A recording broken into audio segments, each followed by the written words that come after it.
According to recent polling, affordable housing continues to be a top concern among Arizona voters. To discuss state efforts to increase housing, we welcome Courtney Levinas, the president and CEO of the Arizona Multi-Housing Association. Thanks so much for coming in. Thank you for inviting us. I want to start with HB 2447, which means nothing to 99% of the people, but it's important to you. It's meant to help speed up the development process.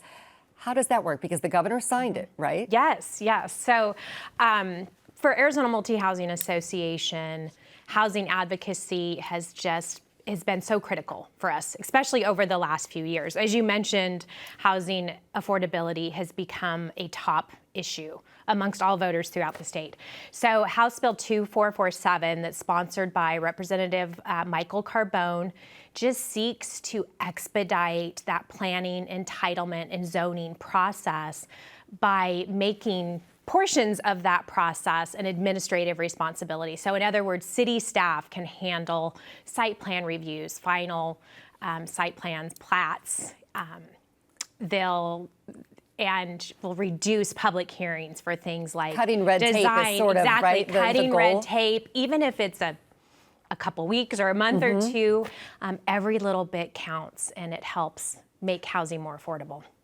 Another bill the governor signed, House Bill 2110. Supporters say that this could open the door for more vacant and underused buildings to be used. But wasn't that happening before the bill? Interesting that you say that. So 2110 is sponsored by Representative Leo Biasucci. This was actually kind of a cleanup bill to last year's bill. But basically what this bill does is it allows commercial buildings, think of office space, retail, mixed use that is functionally, economically obsolete to be converted into multifamily. So you're reinvigorating parts of neighborhoods that might be, a little dilapidated, a little run down, and you're building much needed housing. The key is that you don't go through the entitlement rezoning process. You can skip that process as long as you meet the requirements outlined in the bill.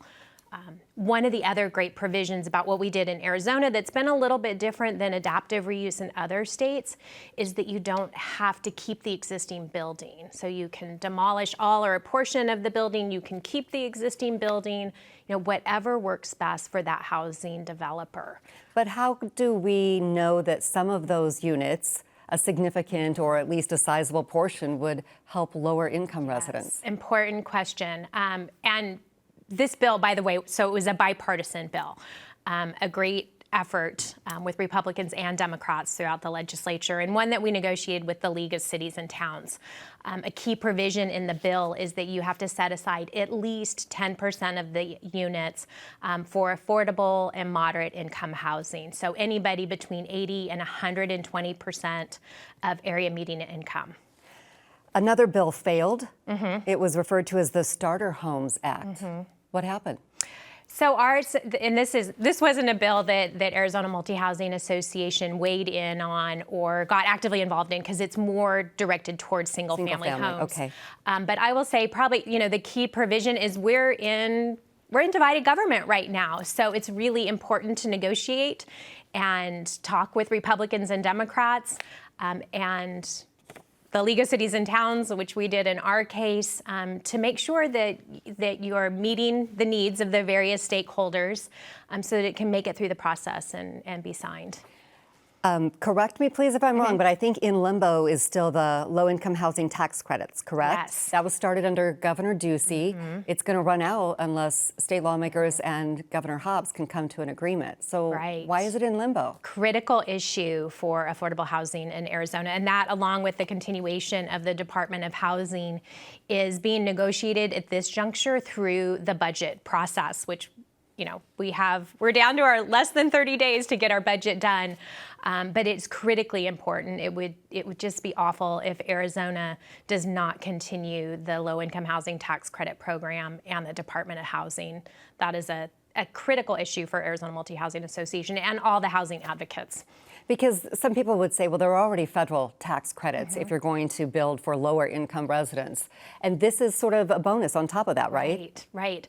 So under the Ducey administration, when the program was put into place over the last 4 years, there have been 14 projects built with the state funds, about 1,500 units, contributing almost $750 million to the state economy, including $45 million in local and state taxes.